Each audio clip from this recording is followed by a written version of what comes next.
Şəkildə gördüyünüz məxluq Azərbaycana ən çox zərər verən Ruslardan biridir.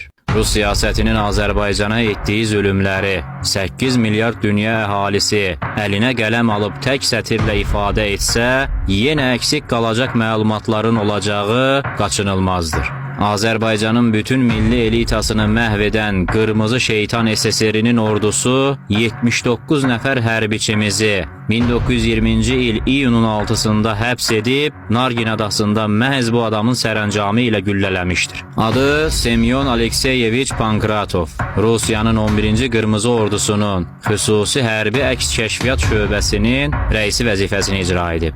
Bu şeytan Azərbaycanda olduğu bir neçə ay içərisində ölkəmizə əsirlik zərər verməyi başarmışdı. Pankratov bu işi aprel-iyun ayları ərzində öz batalyonu ilə icra etmişdir.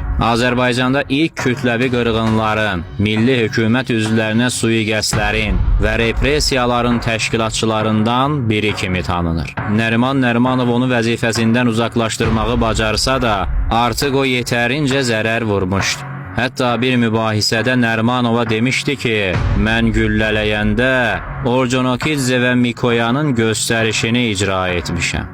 Onların arasında Gəncə general qubernatoru Xudadat bəy Rəfibəyov, general Əbdülhəmid bəy Qaytabaşı, podpolkovnik İsmail xan Ziyadxanov, general İbrahim ağa Usubov, general Əmir Kazım Qacar, Bakı şəhər polis idarəsinin rəisi Quda Qudiyev, milyonçu Murtuza Muxtarov, general Məhəmməd Mirzə Qacar, general leytinant Məmməd bəy Sulkeviç, general Həbib bəy Səlimov, İskəndər bəy Seyfulin və başqa Azərbaycan ziyalıları vardı.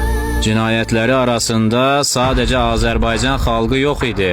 Həştərxanda olarkən Ruslara üsyan edən nə az, nə çox düz 4000-ə qədər adamı öldürmüşdü. Gürcüstanın sovetləşməsində də öz terror batalyonu ilə iştirak etmişdi. 1922-ci ildə Zaqafqaziya Federasiyası yarananda oraya ÇK-nın sədrinin muavini getmişdi. Orada da Azərbaycan müsavatçılarının izlənməsi və fiziki məhvi əməliyyatına rəhbərlik etmişdir.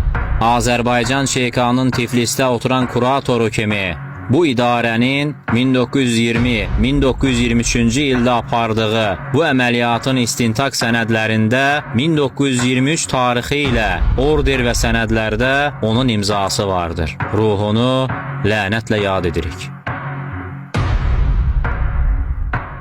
Dininizi hər zaman diri tutun. Sizi ondan başqa qoruyacaq heç bir şeyiniz yoxdur. Kin doğru hədəfə yönləndirildiyində ən müqəddəs qoruyucu silahdır.